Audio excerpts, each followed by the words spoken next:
That feeling, waiting for news that won't come, staring at a future you can't see, not knowing.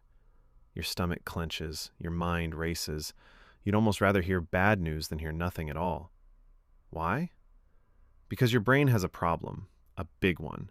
It hates uncertainty.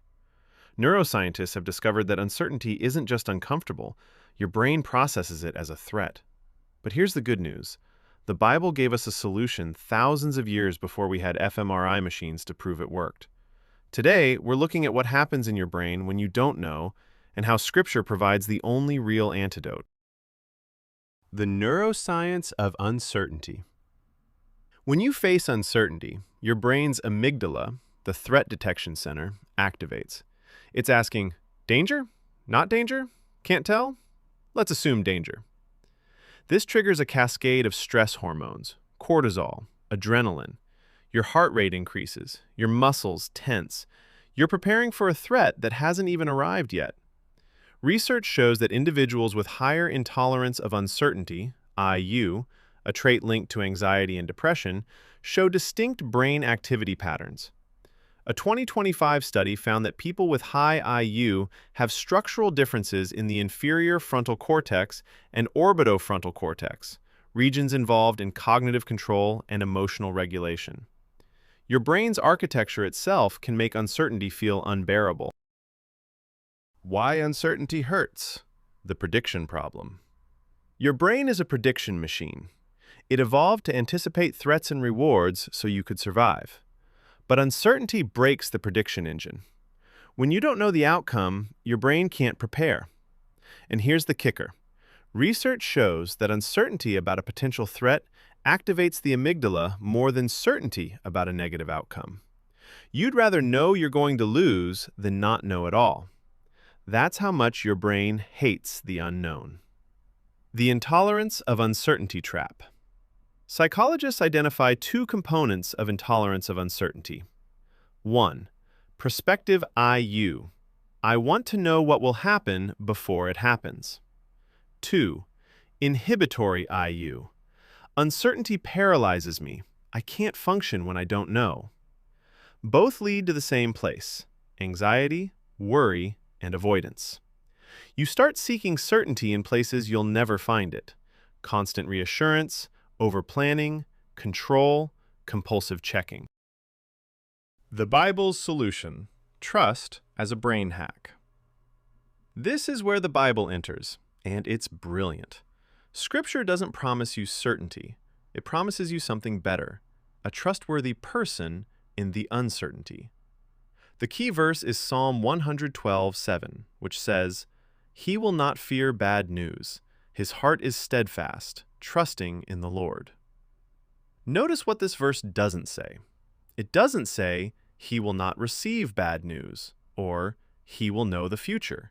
It says, "He will not fear bad news," because his heart is steadfast, anchored in a person, not an outcome. The neuroscience of trust, how it rewires uncertainty. Here's what happens in your brain when you practice this kind of trust. 1. The prefrontal cortex engages. Trust activates your brain's CEO, the prefrontal cortex. This region can actually downregulate the amygdala, telling your threat center, "Stand down, we're safe." 2. The default mode network calms. Uncertainty often triggers the default mode network, the part of your brain responsible for mind wandering and rumination. Trust-focused prayer and meditation reduce DMN activity. 3. Stress hormones decrease. A 2011 Harvard-affiliated study found that people who trusted in God had significantly lower levels of worry and lower intolerance of uncertainty. The researchers concluded, trust in God was associated with less worry, mediated by lower levels of intolerance of uncertainty. The practice: building an uncertainty-tolerant brain. So how do you build this? 3 daily practices. 1. Name the unknown, prospective IU. God, I don't know what will happen with X. Get specific.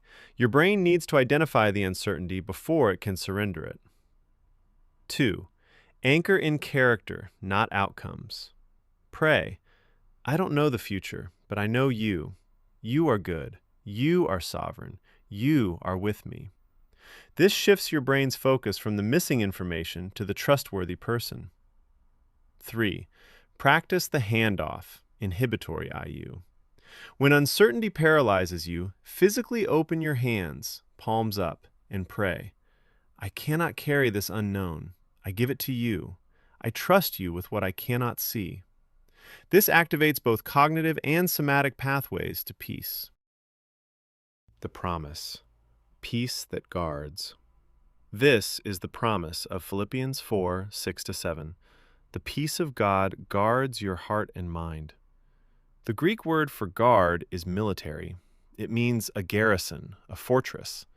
When you hand uncertainty to God, His peace doesn't just feel nice, it posts a guard at the door of your anxious mind. Uncertainty can still knock, but it cannot enter. I've created a free guide, The Uncertainty Protocol, 3 brain-based practices for peace when you don't know. It includes the neuroscience, the scriptures, and a daily practice sheet. Link in the description.